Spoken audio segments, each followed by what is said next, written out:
Այո։ Տեր հայր, ինչ ուղերձով եք այսօր միացել այստեղ գտնվող քաղաքացիներին եւ ձեր հոգեվոր միաբանության եղբայրներին։ Եկել ենք այստեղ Աստծո կամքով մեր հայրապետին, մեր ազգընտիր գահակալին դիմավորելու եւ հայցելու մեր վեհապարհոր օրհնությունը ամենքիս։ Եվ կարծում պետք է ամեն հայ եւ քրիստոնյա միշտ պատրաստ լինի եւ մեծ սրտով գնա դիմավորելու իր հայրապետին եւ հայցելու հայրապետական այդ առատ օրհնությունները։ Ցավոք սրտի այժմ չեմ տեսնում մեր ազգին այստեղ, ինչը որ կուզեի տեսնել, բայց փառք Աստծո, մենք մեր հայրապետի կողքին ենք, մենք մեր հայրապետին սիրում ենք եւ մենք մեր հայրապետի, մեր Աստծո զինվորներն ենք եւ մեր Մայաթորի պահապաններն ենք։ Կարծում եք այն ճշտումները, որ իշխանությունը գործադրում է, միանշանակ հաջողության չի հասնելու, չի ստացել հաջողության։ Ես վստահ եմ, որովհետեւ մենք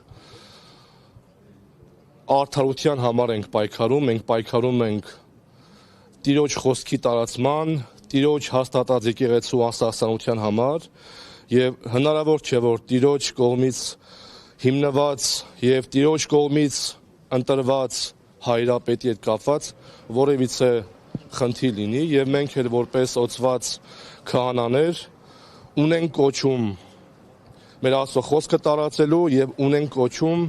մեր հայրապետին պաշտպանելու եւ մենք մեր կոչման մեջ անխախտ ենք, հավատարիմ ենք եւ այդպես մնալու ենք։ Տեր Մաղաքի ամեն դեպքում վեհապարի ամենամտերիմ շրջանակին փորձում են իզոլացնել առաջինը նաեւ ձեր թեմակալ, առաջիններից էր նաեւ ձեր թեմակալ առաջնորդը Մկրտիչ Սրբազանը,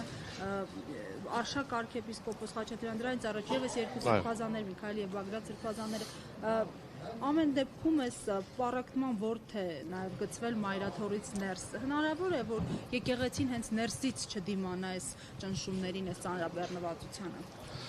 Ցավոք սրտի վերջին ժամանակներում եղանք ականատես մեր եկեղեցում, այո, նման հոգեորականների, ովքեր թողեցին իրենց ծննդավայրը, ովքեր թողեցին իրենց կոչման արժանացած վեհապարին, բայց ես վստահ եմ եւ լիահույս եմ, որ մեր եկեղեցականներից մեծ մասը Մայրաթորին հավատարիմ ենք եւ մեր վեհապարի կողքին ենք։ Եվ վստահ եմ, որ ինչպես որ Տերն է ասում, մաքրվելու են ամեն ինչ եւ հիմա էլ այդ մաքրման գործընթացի մեջ ենք։ Իմ կարծիքով եկեղեցին ինքնամաքրվում է, այո։ Եվ իրենց բացակայությունը իմ կարծիքով մեզ համար օգուտ է, ոչ թե վնաս է։ Հասկանալի է ձեր տեսակետը, շնորհակալ ենք։ Օրհնաբեր ծառայություն։ Աստված օրհնի ձեզ։ Շնորհակալություն։